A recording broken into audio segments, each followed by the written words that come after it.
Chapitre 5. Son titre, le choix du croyant. Sous quel code marches-tu?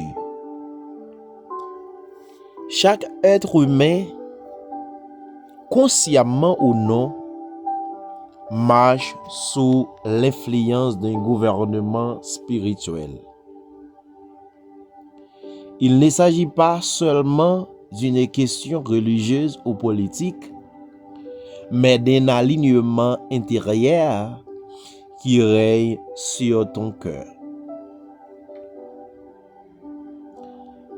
Entre la corde 666 et la corde 490, il n'y a pas de neutralité. L'une tire vers la terre et de la chair, l'autre élève vers le ciel et l'esprit. Des gouvernements, des natures. Depuis la chute, l'homme porte en lui deux tendances. La nature adamique, centrée sur soi, indépendante de Dieu, marquée par la corde 666.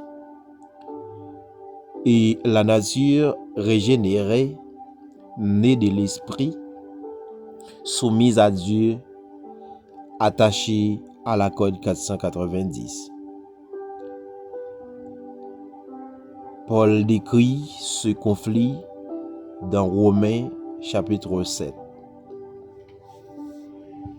Car je ne fais pas le bien que je veux et je fais le mal que je ne veux pas. Ce combat intérieur n'est pas une faiblesse, mais la preuve que deux royaumes s'affrontent en toi. Le Saint-Esprit œuvre pour te libérer de l'ancien gouvernement afin d'établir le règne de Christ en toi. Choisis la corde du Christ. Choisir la corde 490, c'est choisir un style de vie céleste dans un monde terrestre. C'est refuser les méthodes du 666, la peur, la vengeance, la manipulation. Et embrasser la voie du 490 qui est le pardon, la paix, la vérité. Ce choix se manifeste quand tu pardonnes à celui qui t'a blessé. Quand tu restes intègre au milieu de l'injustice.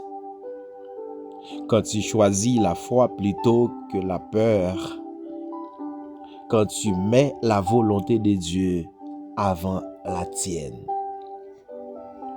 Ce n'est pas une émotion, c'est un acte de gouvernement spirituel qui cède ton trône à Jésus-Christ.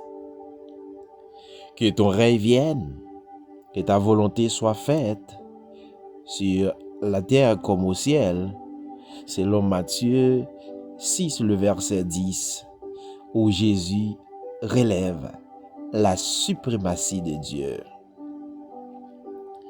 Le gouvernement du cœur.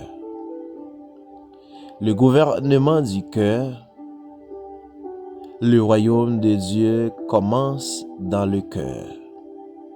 Avant de se manifester autour de nous, tant que le cœur de l'homme reste gouverné par la chair, la société restera dominée par le 666.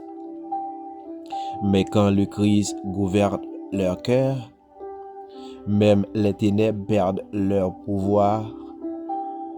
Ainsi, la transformation du monde commence par la soumission personnelle du Christ. Ce n'est pas la politique, qui changera la terre, mais le cœur transformé par le roi céleste. Les fruits de la code 490.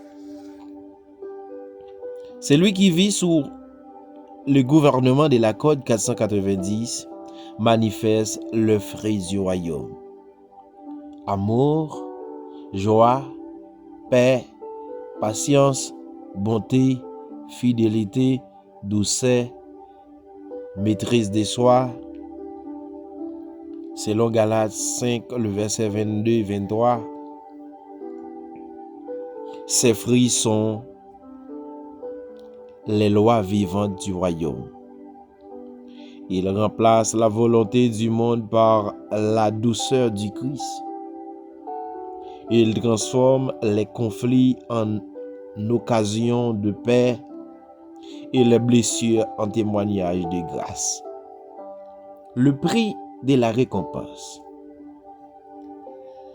Choisir la code 490, c'est marcher à contre-courant du monde.